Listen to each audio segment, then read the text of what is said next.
شيخ أنا من زمان متأثر بأهل السنة يعني. الحمد لله.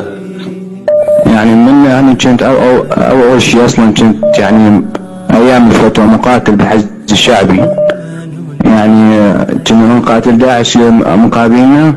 يعني مرة واحد من جماعتي وقع قتيل مصاب. أقول له قول أشهد أن لا إله إلا الله.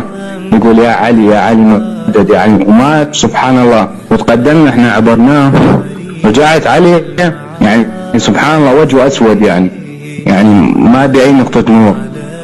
ويقول لي يلا شيلوا الشهيد شيلوا الشهيد. فذيك اللحظة أنا ما أعرف صار بي. ووراها ب3 أيام رحنا على مكان داعش ميت بعد بأنفاسه الأخيرة. فسبحان الله يعني بل ما يلقن الشهادة يشهد أن لا إله إلا الله ويشهد أن محمد رسول الله ووجهه أبيض. سبحان الله يعني أثر بي بوقته.